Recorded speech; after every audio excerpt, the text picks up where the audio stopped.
नमस्कार, किसान समाचार में आपका स्वागत है। मैं हूं रेशमा आपके साथ। आइए नजर डालते हैं इस वक्त की हेडलाइंस पर। भारत में दुनिया की सबसे बड़ी पशुधन आबादी, लगभग 515 मिलियन पशुधन क्षेत्र भारतीय अर्थव्यवस्था के विकास और स्थिरता में निभाता है बड़ी भूमिका। बीते 10 सालों में केंद्र की मोदी सरकार ने पशुधन के विकास के लिए उठाए हैं कई क्रांतिकारी कदम।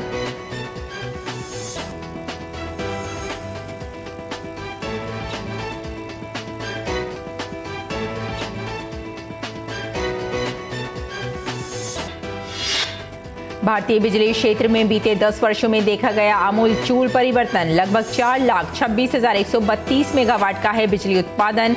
2030 तक बिजली की अधिकतम मांग 400 गीगावाट को पार करने की उम्मीद।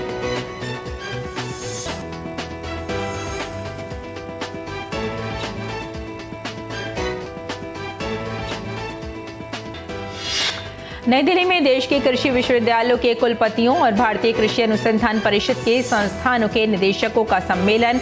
परंपरागत कृषि पद्धतियों में तकनीकी नवाचार को बढ़ावा देने के साथ कृषि शिक्षा में गुणवत्तापूर्ण कौशल दक्षता पर जोर देने जैसे विषयों पर चर्चा।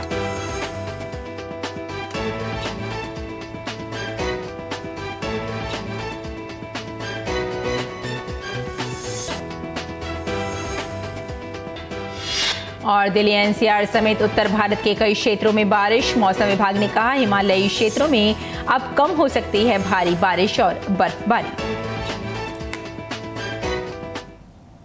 और अब समाचार विस्तार से। भारत में दुनिया की सबसे बड़ी पशुधन आबादी है। लगभग 515 मिलियन पशुधन क्षेत्र भारतीय अर्थव्यवस्था के विकास और स्थिरता में एक बड़ी भूमिका निभाता है।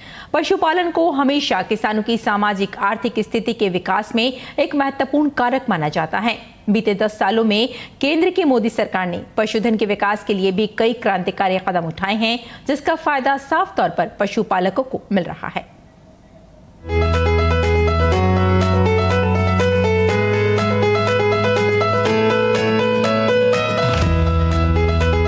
पशुधन क्षेत्र भारतीय अर्थव्यवस्था में कृषि का एक महत्वपूर्ण उप क्षेत्र है। सहायक रोजगार और वैकल्पिक अर्थव्यवस्था के रूप में खासकर पर्वतीय, जनजातीय, ग्रामीण और अर्ध शहरी क्षेत्रों में ये अहम भूमिका निभाता है। पशुधन क्षेत्र 2014-15 से 2021-22 तक 13.36% की चक्रवृद्धि वार्षिक वृद्धि दर से बढ़ा है। पिछले 9 वर्षों में दूध उत्पादन 57.6% बढ़कर 2022-23 के दौरान 230.60 मिलियन मीट्रिक टन हो गया है। पिछले 9 वर्षों में दूध उत्पादन 5.9% की वार्षिक वृद्धि दर से बढ़ रहा है।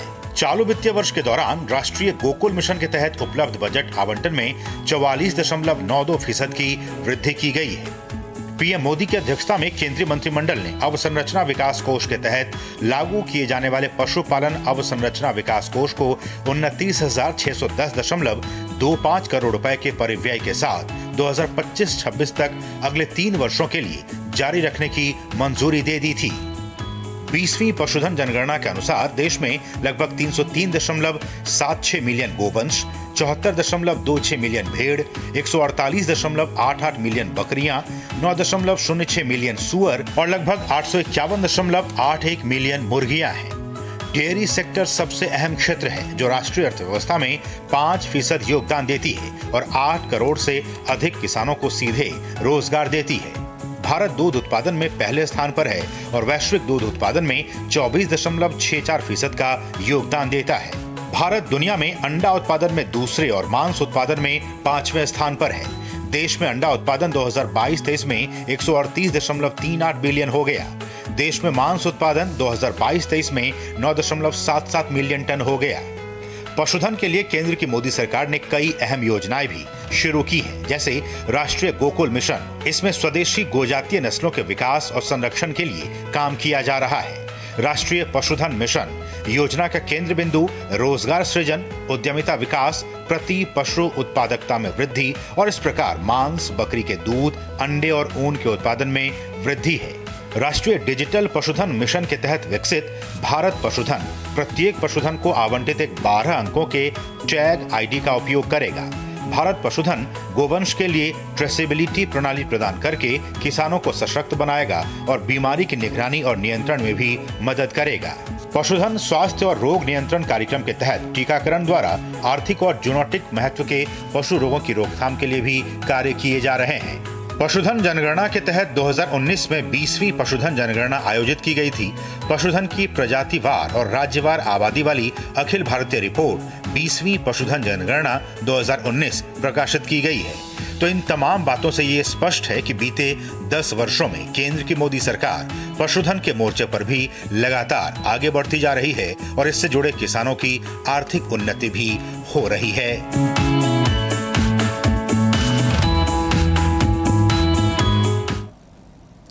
भारतीय बिजली क्षेत्र में बीते 10 वर्षों में आमूलचूल परिवर्तन देखा गया है। ये क्षेत्र आज एक महत्वपूर्ण बदलाव के दौर से गुजर रहा है।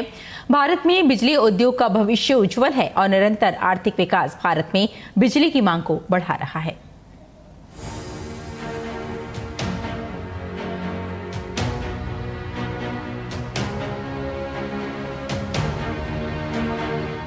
भारत में बिजली क्षेत्र में बीते 10 सालों में कई बदलाव देखे गए हैं। केंद्र की मोदी सरकार के सभी के लिए बिजली हासिल करने पर ध्यान केंद्रित करने से देश में क्षमता वृद्धि में भी तेजी आई है।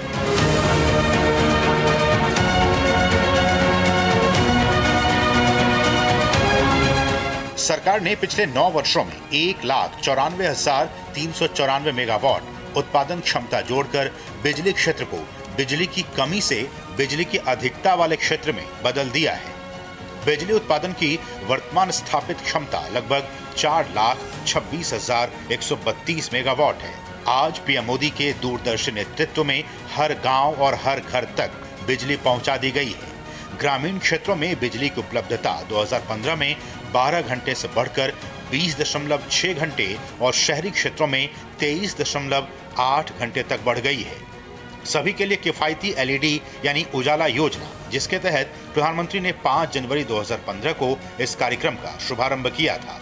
उजाला योजना के तहत पारंपरिक बल्बों की जगह LED bulb, LED tube lights और बिजली बचाने वाले पंखे दिए जा रहे हैं। अब तक पूरे भारत में 36.86 करोड़ से अधिक एलईडी बल्ब वितरित किए गए हैं। इसके परिणाम स्वरूप प्रतिवर्ष 48.39 बिलियन kWh की अनुमानित ऊर्जा बचत हुई है। स्ट्रीट लाइटिंग राष्ट्रीय कार्यक्रम, प्रधानमंत्री ने 5 जनवरी 2015 को पूरे भारत में पारंपरिक स्ट्रीट लाइटों को स्मार्ट और ऊर्जा कुशल एलईडी स्ट्रीट लाइटों से बदलने के लिए street lighting national programme launch किया था। अब तक इस कार्यक्रम ने पूरे भारत में यूएलबी और ग्राम पंचायतों में 1.30 करोड़ से अधिक एलईडी स्ट्रीट लाइटें लगाई हैं। भारत में बिजली की कमी 2014 में लगभग 4.5% थी, जो आज घटकर 1% से भी कम रह गई है।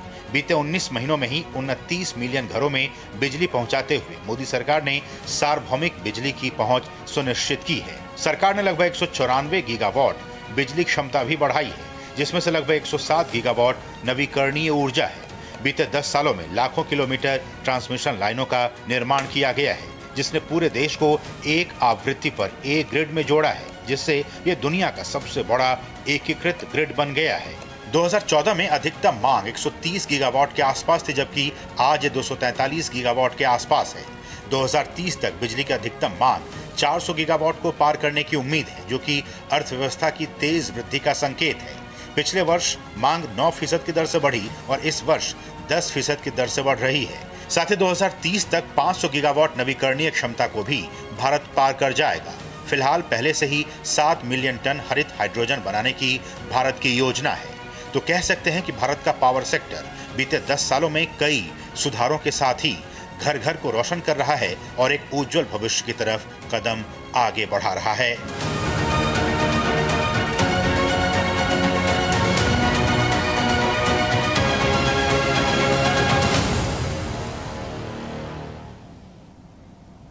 घरेलू उपभोग व्यय सर्वेक्षण के अनुसार देश में लोग भोजन पर कम पैसे खर्च कर रहे हैं, जिसमें अच्छी खबर यह है कि लोगों के खर्च योग्य आय में वृद्धि हो रही है, जिसे अन्य क्षेत्रों में खर्च किया जा सकता है। सर्वेक्षण ये भी दर्शाता है कि ग्रामीण आजीविका में सुधार हुआ है, खासकर सबसे कम आय वर्ग के लिए।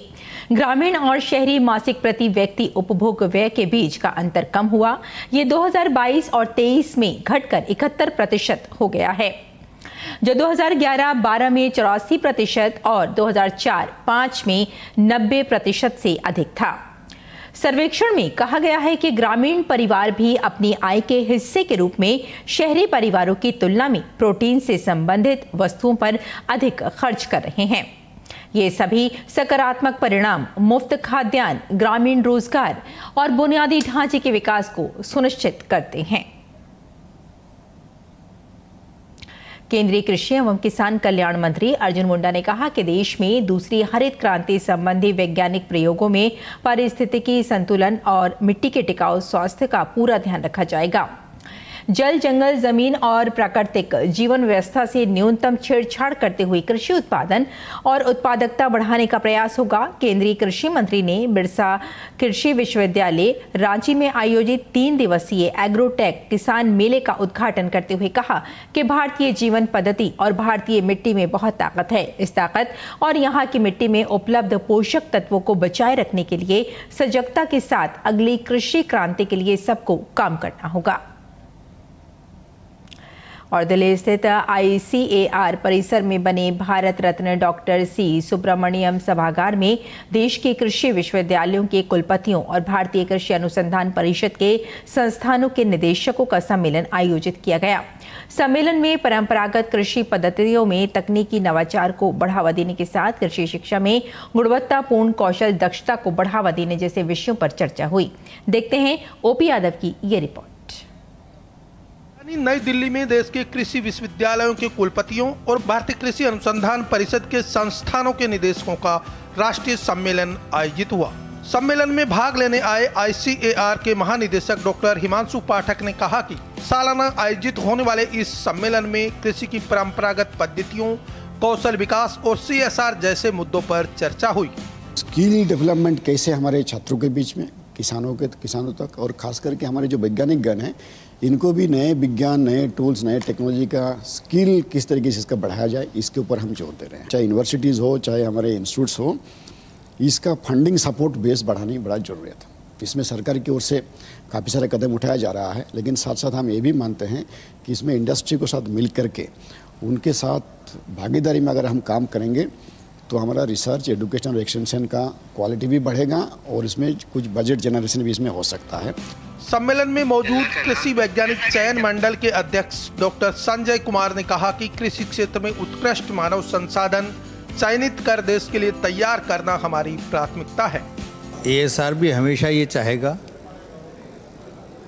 कि जितने भी हमारे ग्रेजुएट हों वो नेशनल डेवलपमेंट में कंट्रीब्यूट कर सकें, तो हमारा इसलिए यही प्रयास रहता है ASRB के अंदर कि हम बेस्ट टैलेंट को अट्रैक्ट करें और बड़े टाइमली अट्रैक्ट करें। हम कोशिश करते हैं कि जो नेशनल प्रॉब्लम को समझे और नेशनल डेवलपमेंट में कंट्रीब्यूट कर सके थ्रू एग्रीकल्चर, हम ऐसे टैलेंट को हमेशा अट्रैक्ट करना चाहेंगे। इस दौरान भारतीय कृषि अनुसंधान परिषद के उप महानिदेशक शिक्षा डॉक्टर RC अग्रवाल ने कहा कि नई शिक्षा नीति के तहत नए कौशल दक्षता से पूर्ण वोकेशनल कोर्स शुरू किए जा रहे हैं। हमें डिस्कस कर रहे हैं कि किस तरह से नए वोकेशनल कोर्सेज शुरू करें, हम लोग जो है किस तरह से ज़्यादा स्किल डेवलपमेंट पर फोकस करें, क्या क्या उसकी पॉसिबिलिटीज हो सकती हैं, और जो राष्ट्रीय शिक्षा नीति है उसके कार्यान्वयन में, उसके इम्प्लीमेंटेशन में किस तरह से और नई नई चीज़ें हम शुरू करें और किस तरह से हम नई कोर्सेज इस तरह के शुरू करें अंडर ग्रेजुएट लेवल पर, उसको मॉडिफाई करें जिससे कि राष्ट्रीय शिक्षा नीति का सही मायने में कार्यान्वयन हो सके।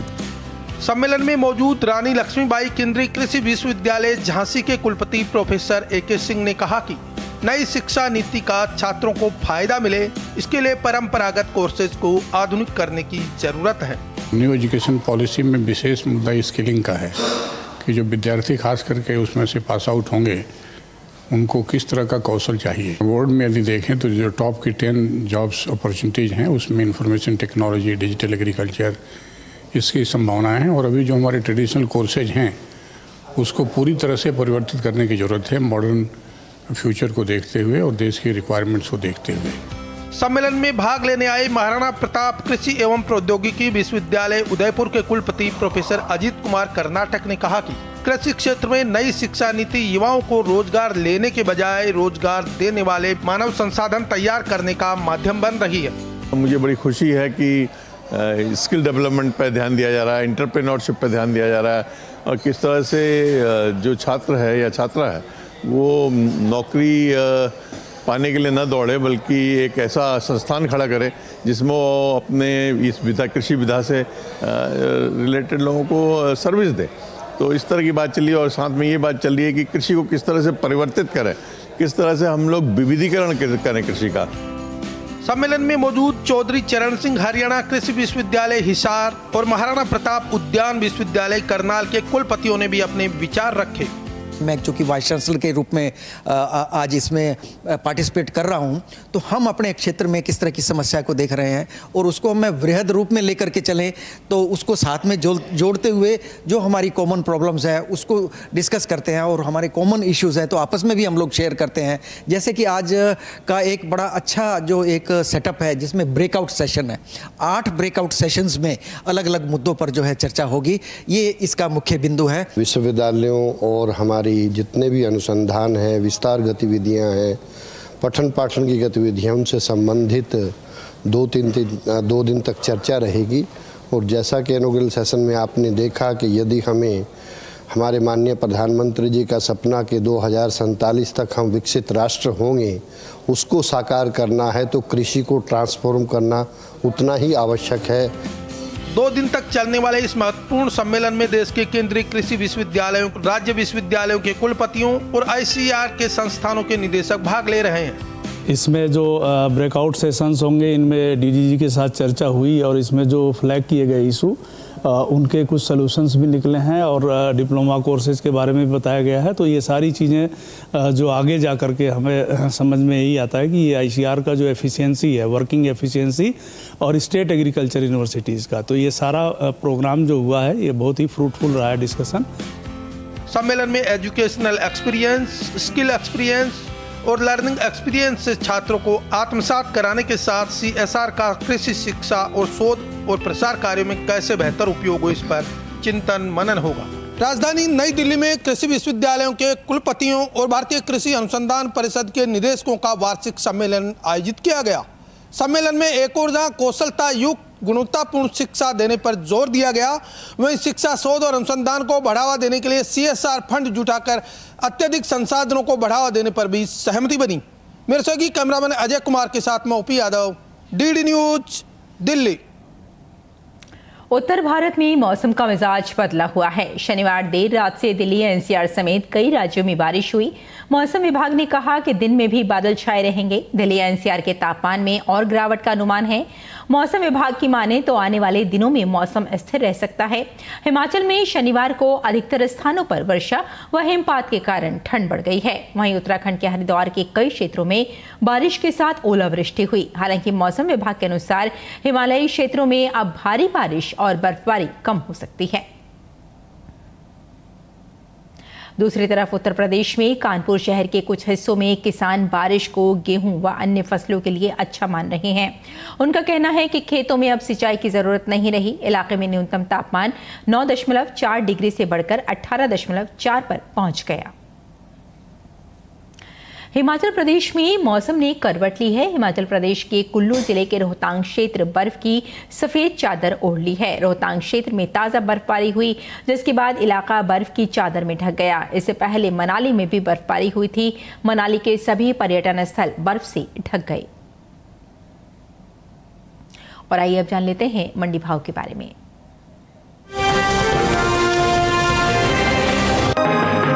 हाल ही में केंद्र सरकार ने विपणन सीजन 2024-25 के लिए रबी फसलों के न्यूनतम समर्थन मूल्य में बढ़ोतरी की है।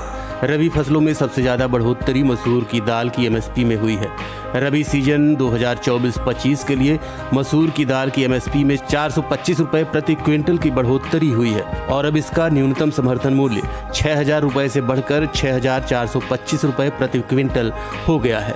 बात मसूर के पैदावार की करें तो इस साल रबी मसूर की पैदावार में बढ़त देखने को मिल सकती है। कृषि मंत्रालय के तीसरे अग्रिम अनुमान के मुताबिक साल 2022-23 के दौरान देश में मसूर की उपज 15,80,000 टन होने का अनुमान जताया गया है, जबकि बीते साल की समान अवधि के दौरान मसूर की उपज 12,69,000 टन ही रही थी। कुल दलहन की उपज पर नजर डालें तो घरेलू स्तर पर इस साल कुल दलहन की पैदावार अच्छी हो सकती है। कृषि मंत्रालय के तीसरे अग्रिम अनुमान के मुताबिक देश में साल 2022-23 के दौरान कुल दलहन की पैदावार 275,04,000 टन होने की उम्मीद है, जो पिछले साल के 273.02 लाख टन के उत्पादन की तुलना में 2.02 लाख टन अधिक है। प्रोटीन से भरपूर दालों के निर्यात की बात करें तो देश से होने वाले दालों के निर्यात में इस साल कुछ कमी देखने को मिली है। दलहन के निर्यात में चालू वित्त वर्ष के पहले 9 महीनों के दौरान पिछले वित्त वर्ष की समान अवधि की तुलना में घटा है। एपीडा के मुताबिक साल 2023-24 में अप्रैल से दिसंबर महीने के दौरान कुल दलहन का निर्यात 4,06,000 टन का हुआ है, जबकि साल 2022-23 के दौरान दलहन का कुल निर्यात 5 लाख टन का हुआ था। यानी इस साल कुल दलहन के निर्यात में 94,000 टन की कमी देखने को मिली है।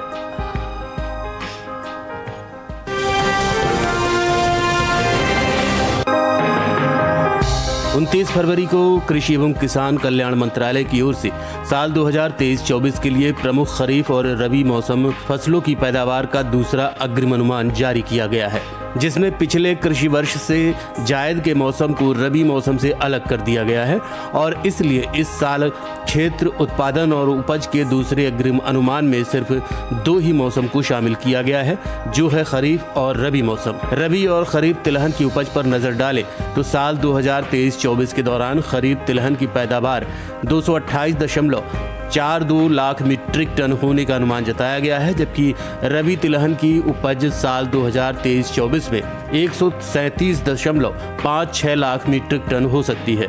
यानी साल 2023-24 के दौरान कुल तिलहन की पैदावार 365.98 लाख मीट्रिक टन होने का अनुमान है, जिसका असर कुल तिलहनी फसलों के बाजार भाव पर पड़ता दिख सकता है। वहीं बात सरसों के पैदावार की करें तो इस साल तिलहनी फसलों में शामिल सरसों की पैदावार बीते साल के लगभग बराबर देखने को मिल सकती है। हाल ही में जारी कृषि मंत्रालय के दूसरे अग्रिम अनुमान के मुताबिक देश में घरेलू स्तर पर साल 2023-24 के दौरान 126.96 लाख मीट्रिक टन सरसों पैदा होने का अनुमान है। वहीं पिछले साल की समान अवधि के दौरान सरसों की उपज लगभग इतनी ही थी। बताते चलें कि हाल ही में केंद्र सरकार ने विपणन सीजन 2024-25 के लिए रबी फसलों के न्यूनतम समर्थन मूल्य में बढ़ोतरी की है, जिसमें रबी सरसों भी शामिल है। रबी सरसों की एमएसपी साल 2023-24 में 5,450 रुपये प्रति क्विंटल थी, जिसे साल 2024-25 के लिए 200 रुपये बढ़ाकर 5,650 रुपये प्रति क्विंटल तय किया गया है।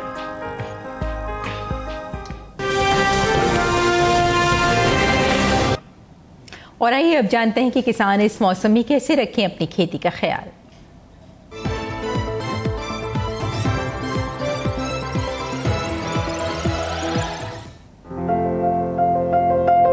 उत्तर पूर्वी बिहार के जालोड़ इलाके में गोभी वर्गीय सब्जियों और टमाटर को कीटों से बचाने के लिए प्रति एकड़ 3 से 4 फेरोमोन ट्रैप लगाएं। इसके साथ ही यहां अगले कुछ दिनों तक मौसम शुष्क रहने का अनुमान है। इसे ध्यान में रखते हुए किसान फसलों में जरूरत के अनुसार सिंचाई करें।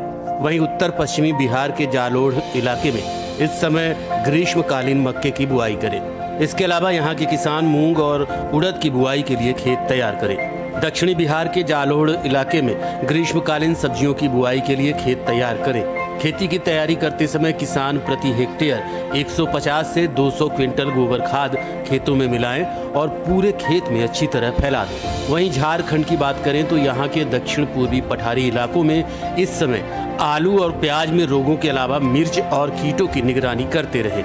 वहीं मध्य और उत्तर पूर्वी झारखंड के पठारी क्षेत्रों में समय पर बोई गई गेहूं की बालियां दूध बनने की स्थिति में पहुंच गई हैं। ऐसे में इस समय तना छेदक कीटों का प्रकोप दिखाई दे तो कृषि विशेषज्ञों की सलाह से जरूरी दवाओं का छिड़काव करें।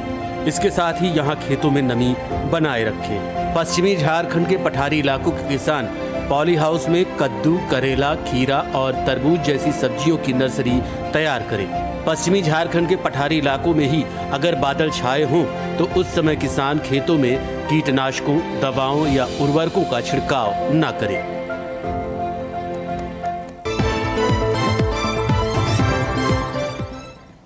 और खेती किसानी के साथ साथ आइए नजर डाल लेते हैं कुछ और महत्वपूर्ण खबरों पर। खास खबर में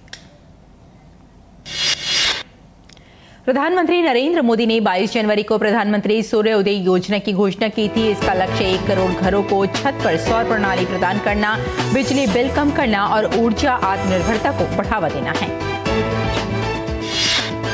मध्य प्रदेश के मुख्यमंत्री डॉक्टर मोहन यादव ने रीजनल इंडस्ट्री कॉन्क्लेव 2024 के दौरान एयर एम्बुलेंस सेवाओं का उद्घाटन किया।